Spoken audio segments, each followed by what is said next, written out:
அன்பு உறவுகளுக்கு இனிய வணக்கங்கள். இன்றைய பதிவுல வரக்கூடிய மார்ச் மாதத்துல வரும் சந்திர கிரகணம், இந்த ஆண்டுடைய முதல் சந்திர கிரகணம் பங்குனி உத்திரம் அன்னைக்கு வருது.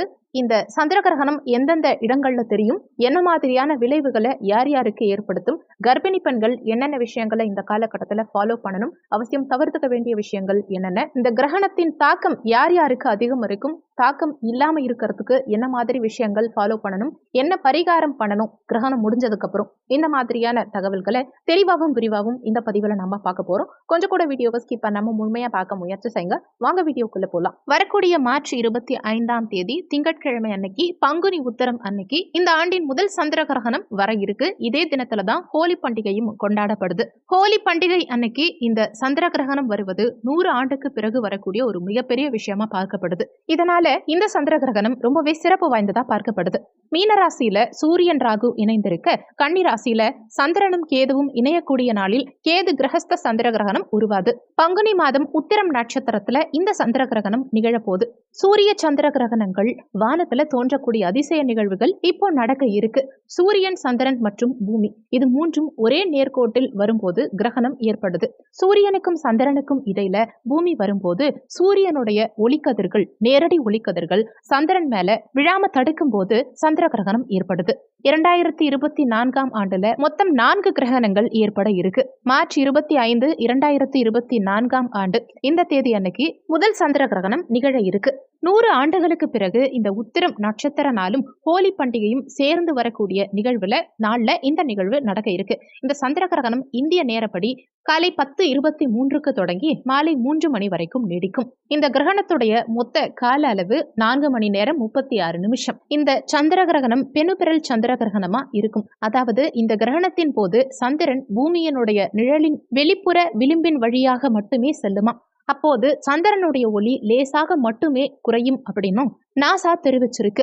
இந்த சந்திர கிரகணத்தை இந்தியாவில காண முடியாது. ஆனா America, Japan, Russia, Ireland, England, Spain, Portugal, Italy, German, France, Netherlands, Belgium, தெற்கு நார்வே மற்றும் சுவிட்சர்லாந்துடைய சில பகுதிகளில் இந்த சந்திர கிரகணத்தை காண முடியும். இந்திய நேரப்படி பகல்ல இந்த சந்திர கிரகணம் நிகழ்வதால அதை நம்ம பார்க்க முடியாதுன்னு சொல்லப்பட்டிருக்கு. இந்தியாவில் தோஷ காலம் பொருந்தாதுங்கிறதுனால கோவில்கள்ல நடை அடைக்கப்படாதுன்னு சொல்லப்பட்டிருக்கு. பங்குனி உத்திர நாள்னு சொல்லப்படுறதால முருகன், சிவனுடைய ஆலயங்கள்ல வழக்கம் போல திருவிழாக்கள் நடக்கும்.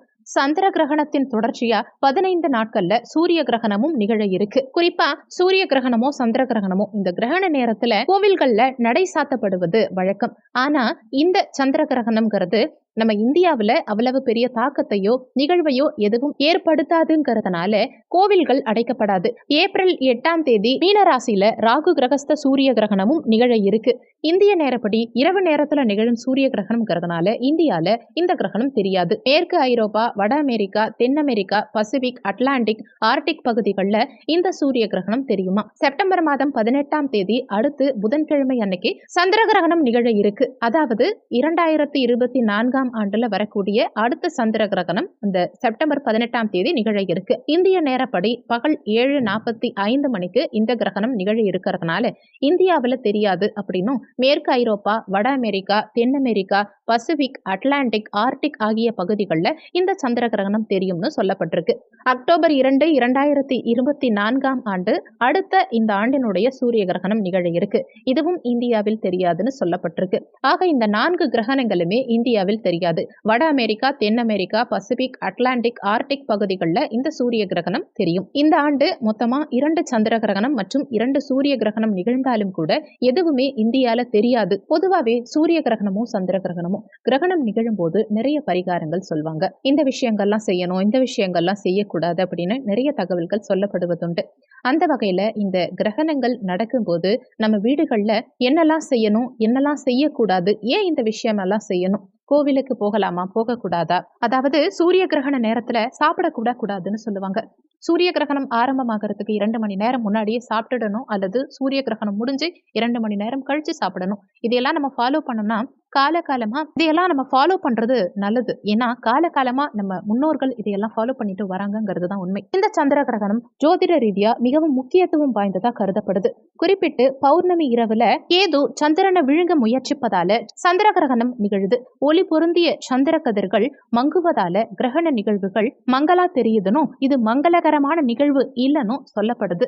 சந்திரனுடைய தாக்கம் எல்லா ராசிகள்லயுமே பாதிப்பை ஏற்படுத்தும்னும், அதே மாதிரி கிரகண நேரத்துல பலவிதமான எதிர்மறை ஆற்றல் உருவாகுதுன்னு, நம்மளை சுற்றியுமே சில எதிர்மறை தாக்கத்தை ஏற்படுத்துதுங்கிறது தான் உண்மை. இந்த சந்திர கிரகணம் ஹோலி அன்னைக்கு வரதுனால ஹோலி பண்டிகையில எந்தவித தாக்கத்தையும் ஏற்படுத்தாது. அதே மாதிரி பங்குனி உத்திரம் பௌர்ணமி அன்னைக்கு வரதுனாலையும் எந்தவித தாக்கமும் இந்தியால கிடையாது. ஏன்னா இரவுல ஒளிரக்கூடிய சந்திரன் பகல்ல தெரிய மாட்டார். இன்னொன்னு, இந்தியாவிலையும் இந்த சந்திர கிரகணம் தெரியாதுங்கிறதுனால இந்திய மக்களுக்கு எந்தவித பாதிப்பும் கிடையாது. ஆஸ் யூஷுவல் நீங்க எல்லா வழிபாட்டையும் செய்யலாம். இந்த கிரகண நேரத்துல கர்ப்பிணி பெண்கள் உடல்ல எங்கேயாவது அழுத்தமா சொரியறதோ அல்லது முடி வெட்டுறது, நகை வெட்டுறது, செரிமானத்துக்கு டிலே ஆகக்கூடிய கொஞ்சம் கடினமான ஹெவி ஃபுட் சாப்பிடுறது, இதையெல்லாம் தவிர்த்துக்கணும். அமைதியா நீங்க பாட்டுக்கு படுத்து தூங்குங்க, எந்தவித பிரச்சனையும் இருக்காது. அதே மாதிரி கிரகணத்துடைய தாக்கம் ஏற்படாம இருக்க தர்பை புல் அல்லது அருகம்புல்ல உணவுப் பொருட்கள்லையும் தண்ணீர்லையும் போட்டு வைக்கிறது மூலமா கிரகணத்துடைய தாக்கம் உங்க வீட்டுலயோ உணவுப் பொருட்கள்லயோ இருக்காது.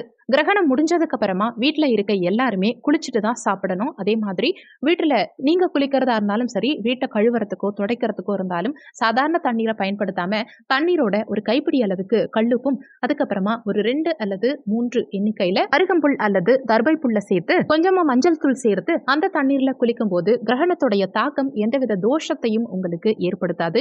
வீட்டை துடைக்கிறதா இருந்தாலும் அந்த தண்ணியிலேயே நீங்க வீட்டையும் துடைக்கலாம். இந்த ப்ரொசீஜர்லாம் யார் யார் ஃபாலோ பண்ணணும்னா, கிரகணம் எங்கெங்க தெரியுதோ அந்த பகுதி மக்கள் மட்டும் ஃபாலோ பண்ணா போதும். இந்தியால இருக்கவங்களுக்கு இது எதுவும் தேவை கிடையாது. இந்த வீடியோல உங்களுக்கு ஏதாவது சந்தேகம் இருந்தா கீழே இருக்க கமெண்ட் செக்ஷன்ல சொல்லுங்க. நன்றி. மற்றும் ஒரு நல்ல பதிவோடு மீண்டும் உங்களை சந்திக்கிறோம்.